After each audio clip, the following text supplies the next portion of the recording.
Às vezes, quando eu fui deputado no passado, Cezinha, eu via que tinha gente que fica incomodada ao vir aqui ao parlamento, sem paciência, olhando no relógio para ir embora logo, não quer nem responder, não quer ouvir, ou então não presta atenção no que o deputado fala. E o sujeito que age dessa maneira, ele perde uma grande oportunidade, porque não tem mecanismo para que a gente possa compreender mais o Brasil do que ouvir aqui o parlamento. As opiniões são diversas, mas todas elas colaboram de alguma maneira. Ministro, você está cansado de receber elogios aqui, mas eu quero me juntar aos meus colegas, porque merece. Eu conheci, obviamente, pela imprensa, pela história, como deputado, governador, conheço o seu trabalho um pouco à distância, mas pela qualidade da sua explanação aqui, eu percebo que o presidente Lula foi muito feliz em chamar o senhor para compor o governo. Agradecer ao ministro Renan Filho, porque o senhor realmente tem demonstrado um respeito muito grande com esse parlamentar, sempre me recebendo, conversando e discutindo assuntos tão importantes. Então, ministro, muito obrigado.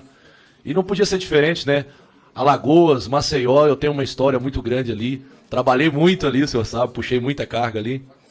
Mas, ministro, trocando aqui as nossas informações, ouvindo o senhor falar, eu queria ressaltar algumas situações. O Brasil não enfrenta problemas de malhas viárias de agora ou do governo passado. O Brasil enfrenta problemas das malhas viárias a vida toda. Sempre com gargalos muito grandes, rodovias inacabadas, duplicações que nunca são feitas. Nós falamos, inclusive, na reunião sobre o astronômico problema da Via Bahia, que nunca se resolve, pedágio extremamente caro, coisas que não vão para frente. Nós sabemos que tudo isso foi concessões feitas de maneiras erradas lá atrás e que agora tem que ser revisto. E eu tenho certeza que o senhor terá esse pulso de, se necessário for, entrar até com uma intervenção para que a gente resolva aqueles problemas. A BR-116 mata milhares de caminhoneiros, destrói milhares de famílias. E nós estamos falando que é uma malha importante que escoa, muitas vezes, as frutas que vêm do Nordeste para o Sul e também leva do Sul ao Nordeste a tecnologia. Rodovias essas que já passei por alguns apuros ali, apuros dos grandes. Mas, ministro, eu estou muito preocupado com a questão das novas concessões e o tempo que isso vai demorar para ser discutido, porque o governo não pode continuar subsidiando com recursos nacionais todo o investimento em infraestrutura. Nós não aguentamos mais isso, nós não temos capacidade econômica de continuar sobrecarregando os brasileiros que levantam 5 horas da manhã para levar o pão de cada dia para sua casa com impostos altíssimos para subsidiar algo que a gente tem que entregar de imediato na mão da iniciativa privada. Mas com uma ressalva, acho que tem que ser 50-50, porque se a gente entrega também tudo na mão deles, eles fazem conforme eles querem. Se nós colocarmos umas regras e nós também fizermos algo parecido, a gente vai conseguir tocar esse Brasil de uma maneira mais urgente. E eu gostaria de dizer para o senhor que a minha esperança é que nesses próximos 4 anos a gente consiga salvar a saúde das nossas estradas, para que a gente possa salvar os meus irmãos caminhoneiros, e não só eles, as famílias que acabam morrendo junto nesses graves acidentes. Dizer ao senhor que eu estou aqui, pautado ao trabalho, e nós não temos que pensar somente nas rodovias, nós temos que pensar nas hidrovias, nós temos que pensar nas ferrovias, tudo isso é importante.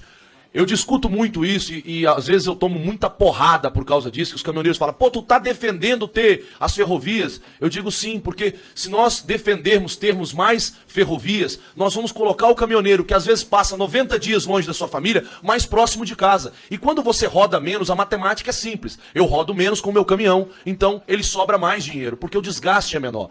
Essa matemática, ela já foi feita por milhares de especialistas. É claro que o caminhoneiro fica bravo. Pô, tu quer tirar o trabalho. Não, cara, eu quero te aproximar da tua família e te dar mais trabalho. A exemplo, que nós falamos também naquela reunião, nós tínhamos uma operação que saía de Minas Gerais ao Porto de Santos.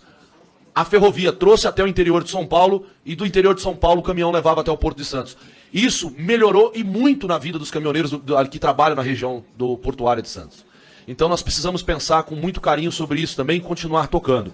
Com relação à MP 1153, que o meu colega bravamente falou aqui, eu vou fazer um apelo a essa casa. Nós não podemos permitir a retirada do artigo 3º dessa MP. Nós não podemos deixar com que esse grande lobby que está sendo feito para retirar essa parte importante que trata do caminhoneiro poder decidir se ele quer fazer o seguro dele próprio ou se ele quer usar o seguro do embarcador. É muito importante isso. A gente às vezes escuta todas as entidades, e aqui não quero criar nenhuma situação com nenhuma delas, mas elas também têm que entender que a única maneira da gente dar ao caminhoneiro aquilo que ele precisa, que é tranquilidade econômica, para ele começar a transportar a carga dele própria, sem depender de terceiros ou quartos, é dando a ele já a segurança jurídica para que ele possa, através da sua própria empresa, do seu próprio CNPJ, decidir qual é o melhor seguro. E assim a gente resolve o primeiro problema de muitos que nós temos para resolver, para salvar. E aqui eu peço ao senhor, ministro, me ajude, assim como eu peço a cada um dos nobres pares aqui, a salvar o transporte de cargas que está falindo no Brasil e os meus irmãos autônomos estão passando fome nas estradas.